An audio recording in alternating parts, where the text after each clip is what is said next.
Welcome to this week's Under Review, our plays for high school flag football officiating. Just a reminder before we get started that the analysis here in this video is based on three-person mechanics used in North Carolina. Please check with your assigner, your state, as the rules and mechanics may vary. Now, let's get into it.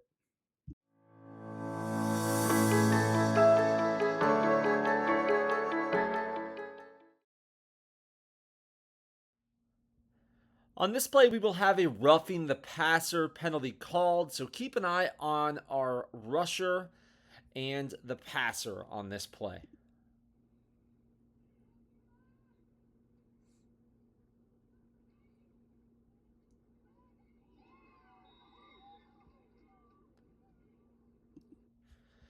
All right, so we clearly have contact on our passer.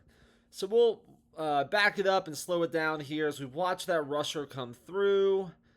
Right about here, our rusher starts to raise their arms in an attempt to block the ball. Now, this is completely legal from the rusher at this point, right? If the ball leaves the passer's hand and the defender knocks it down, that is completely legal.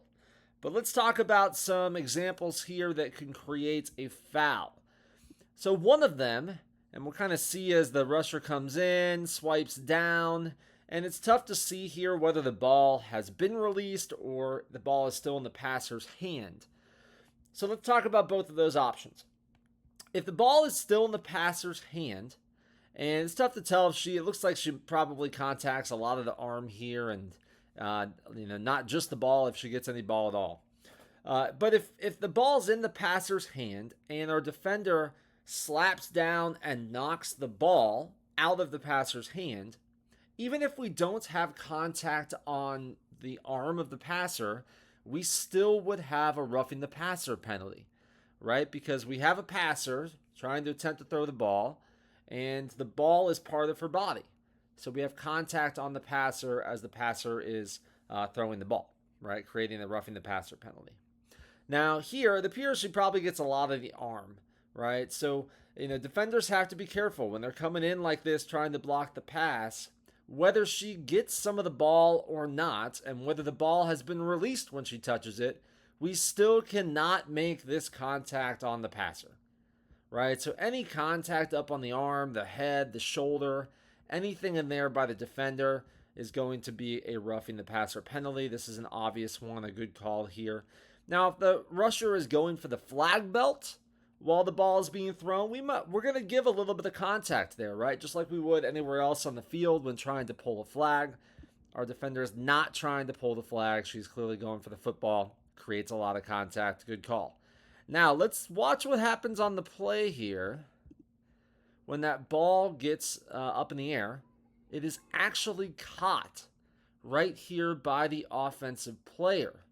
And we end up having a couple whistles. We get the flags, but we also have a whistle killing the play here, right?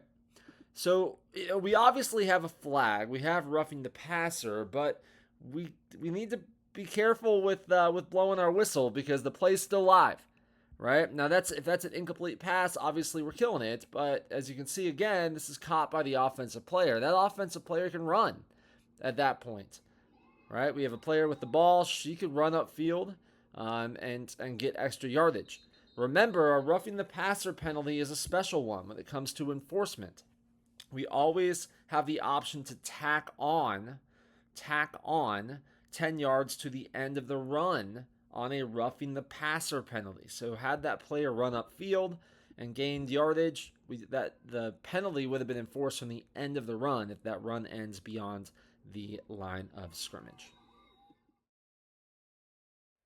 On punt plays, we tend to become a little more lax when it comes to the offensive formations and some of those pre-snap rules.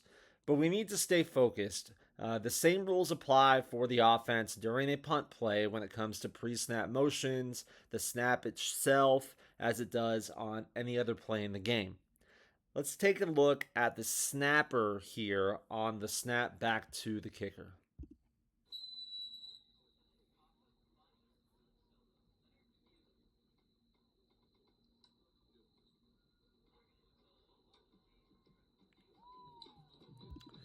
All right, so as we can see, our snapper, when she's going to snap the ball back, loses control of the ball. It goes on the ground, and then we get a snap back, right? So again, our snap guidelines are exactly the same on a punt as they are on first down, second down, third down, any other play. We need one quick and continuous motion back to the snap receiver. Now, if we do have a penalty here, we would have a snap infraction, right? Because it was not a quick and continuous snap back. I think you potentially could make a case that the snap was, snap left her hand and hit the ground, and maybe the ball's dead at that spot. I think you could maybe make that case on replay as well. But I think the more apt foul for us is to call this a snap infraction. We'd go, it's a 5-yard dead ball penalty because we did not start the play with a legal snap. Let's get these even on punts. I know it seems like it doesn't have as much of an effect on a punt, but it's an obvious foul, and we need to get obvious fouls. On this play, we will have a punt, and I'm curious if you notice anything on this play as the return happens.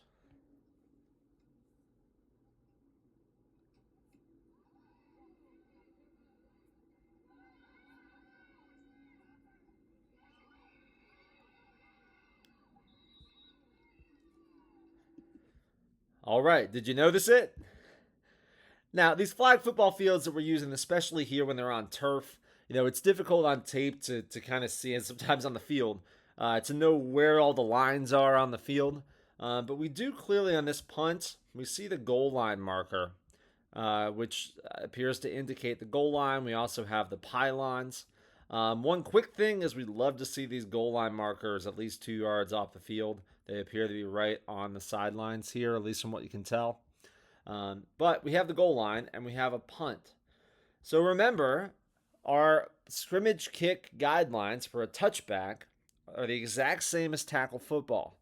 When we have a kick go into the end zone, breaks the plane of the end zone on the receiving team, we have a touchback. So we cannot return kicks out of the end zone. And that appears to be what happens on this play. So we have the kick. Back judge is going is crossing the goal line now. And we can't see everything happening, but clearly we have a player with the ball on the receiving team in the end zone. Right? And the kick put the ball there. So we end up letting this play out. And but we actually do a good job of before the next snap, back judge actually comes in and we get it right. We end up calling this a touchback and putting the ball on the 14. But just as a reminder, because we don't see a ton of kicks around the end zone, that as a back judge, if we're on a kick play, we should stay at the goal line, right? Because as soon as the ball crosses the goal line as a kick, we then have a touchback. Ball is dead. We have a touchback. The ball goes to the 14-yard line. Now, if the play does not have the status of a kick, right? So let's say that the receiving team, catches the ball here at the 3-yard line and then retreats into the end zone. Well, we caught it outside the end zone. As soon as we catch it, it's no longer the status of a kick. So at that point, we could retreat into the end zone. As a back judge, we would actually have our beanbag out for momentum on the 3-yard line. And again, it works the same as tackle football. And if that player ends up being down in the end zone, we'd actually put the ball at the 3. But we don't see a ton of this here. Main takeaway is we do have touchbacks in flag football. And as soon as a kick crosses the receiving team's goal line, it is dead and it is a touchback. Let's take a look at the 2-minute timeout or 2-minute warning here. We do use this in the state of North Carolina for the last 2 minutes in the fourth quarter. As a reminder, if the ball is dead in between plays and that 2 minutes hits in the fourth quarter, we stop the clock for the 2-minute warning. If the play is going on and is live as the 2 minutes hits, then we stop at the end of that play and do the 2-minute warning. And you'll see on the clock we have 1:59 here. We've stopped it. We're moving the pucks. This is our 2-minute warning.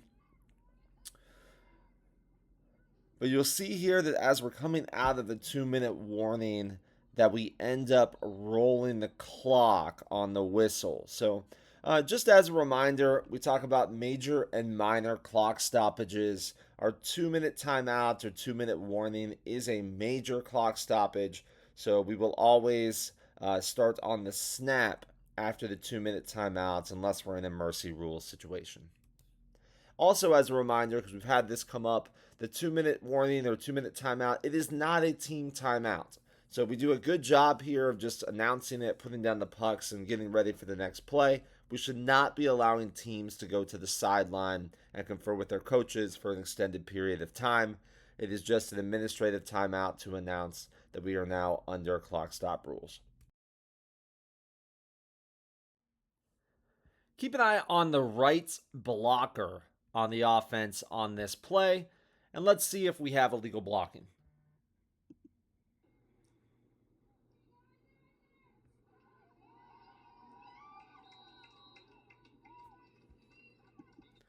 All right, so we get a flag on the field for an illegal block on the offense. And as we back it up here, we'll watch our movement here by our blocker. So we look at a pretty good spot here, right? We're starting to turn, but we're moving in the same direction as defensive player. We're not at that point right here. We're probably not making contact.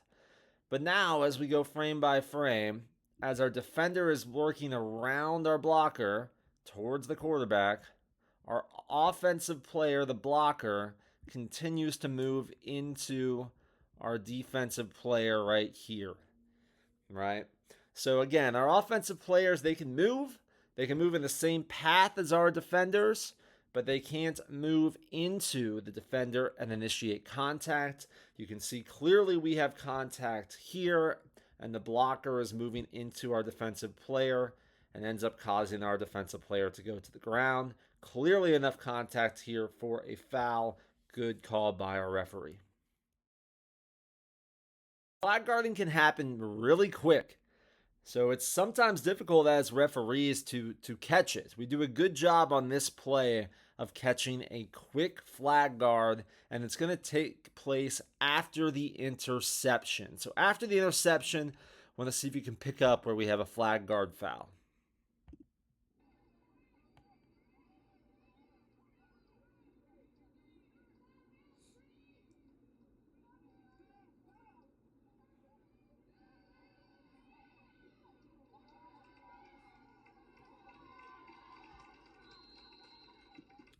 All right, so we have the interception. You can see we have a flag down for flag guarding.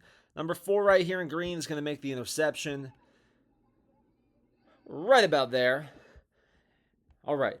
So at this point, we have a couple of things to look out for, right? We potentially have this screen blocker in green. Now that we have now that they have the football, potentially could make an illegal contact on this defender. And then, of course, we always need to be on the lookout for flag guarding. Now, let's take a look at this player quickly. We don't get a lot of contact here from our offensive player. So I think we're good with a no call there on any kind of illegal block. But I want you to watch green 4's right hand. This right hand is going to come down below the waist right there. And it appears to make contact with the hand of the defender here trying to pull the flag. So we see that hand down below the waist. And even right here, again, you can see green 4's hand down below the waist. Our defender diving to the flag. And we're not going to be able to say for sure if there's contact here based on our angle. Our line judge is in a pretty good spot from an angle to see the space in between the players. But clearly it looks like we could have contact. And we get a flag for flag guarding. You know, these happen quick. So let's watch it again. Just how fast that flag guard takes place. Gets the ball, flag guard, and we're off. So a nice pickup here from our line judge. Anytime we see hands, arms, the ball below the waist on a runner, At that point, that's an indicator that we may potentially have flag guarding, but we must see that contact between the offensive player and the defensive player to have a flag. This play is going to look weird from the start, but what I want you to watch is after the catch, do we have a potential flag guarding penalty?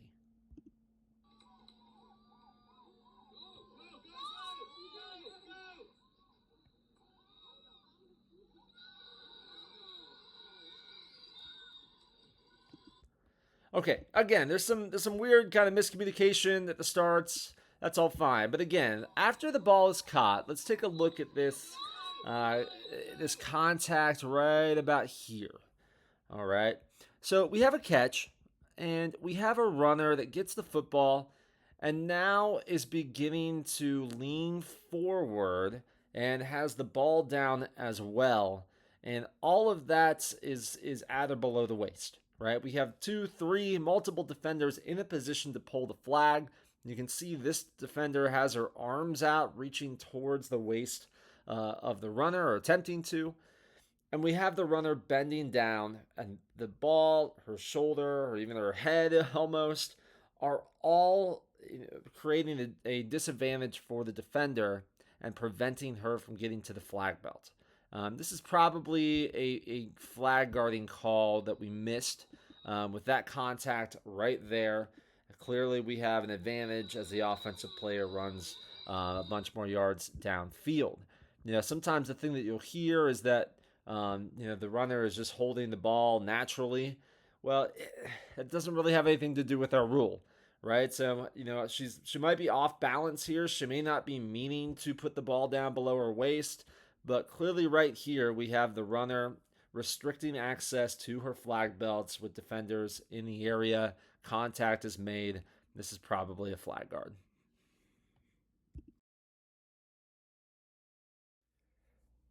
After the catch here, we're going to have potential holding on the defense. Let's see what we think.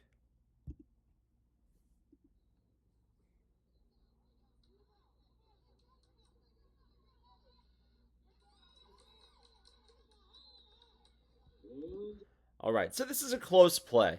We know we're going to have some contact again during flag pulls. It's going to happen, right? We are going to have incidental contact.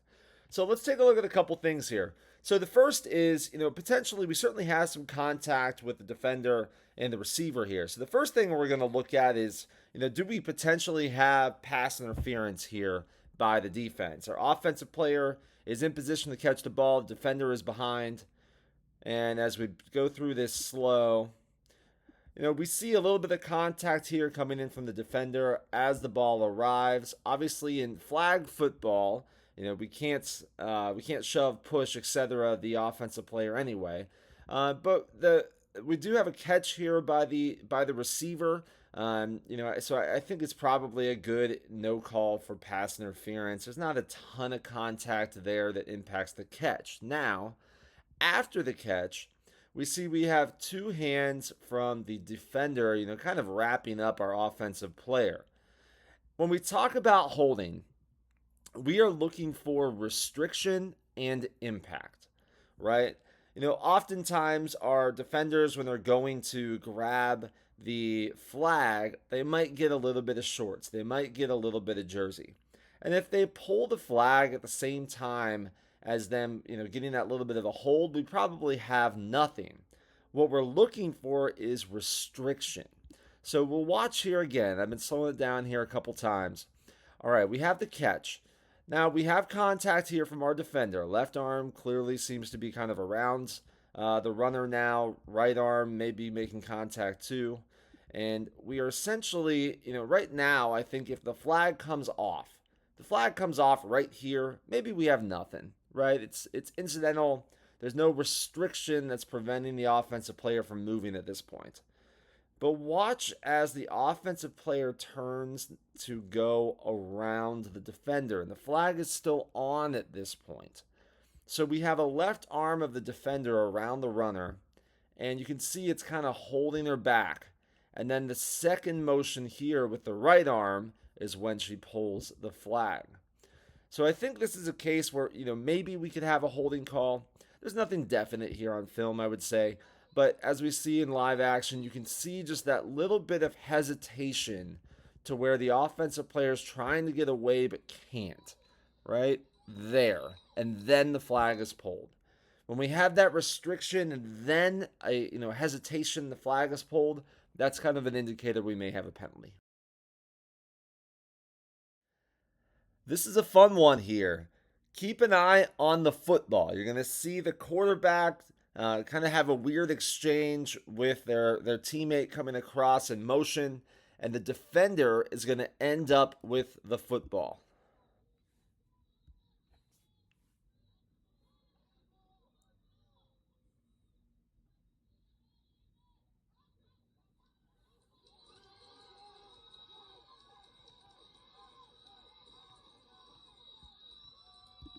All right, so let's go back and see what the heck happened here. So we'll see that the snap receiver gets the ball, and it looks like this motion player is coming across. And maybe this is supposed to be either a touch pass or a handoff. I'm not quite sure. But you can see here that the ball has clearly left the hand of the passer, right? And I say passer now because we have a forward pass here, even though it only goes about 6 inches. We do have a forward pass here from our passer, all right? So we know now if the ball hits the ground, we have an incomplete pass. Now we do have to make a decision here as our referee as to whether this is a pass or a fumble, right? If the ball is loose. We'll back it up again. So the question is whether this is a pass or fumble. I think it's clearly a pass forward by our quarterback. But just know that if that is a fumble, meaning that the quarterback there just accidentally loses control of the ball and the ball hits the ground, now we have the ball dead at that spot because it is ruled a fumble, right? Okay, so I think we pretty clearly have a forward pass here on the play. And then the ball is going to bat around a bunch and it eventually ends up in the hands of our defender. So essentially we have a forward pass, and this is an interception on a forward pass, right? So we know that's completely legal. Now, let's talk about a couple things that could happen here on these types of plays, right? So this is a perfectly legal play. We do a good job of not putting any kind of whistle on it or a flag on it here by the referees. But let's say, okay, in another case here, let's say that instead of this ball being up in the air, let's say that our offensive player would have caught the ball. If our offensive player has caught the ball and we have possession, we know we can't then strip the ball out, right? So that's where these get a little confusing. So if the ball is loose, which it clearly appears to be here, it's still, you can see it kind of pop up here over the offensive player's shoulder right there. So the ball clearly is loose here. So we easily have an interception. But remember that we have to know the status of whether the ball is loose or whether we have a runner. Because if we have a runner that is holding the ball, then the defenders cannot go for the ball, right? That would be potentially illegal contact. If the ball is loose up in the air, defenders can always go for the ball. In this case, we have an interception. Thank you for watching this week's Under Review video. If you found this helpful, please like, comment, and subscribe, and we will see you next week.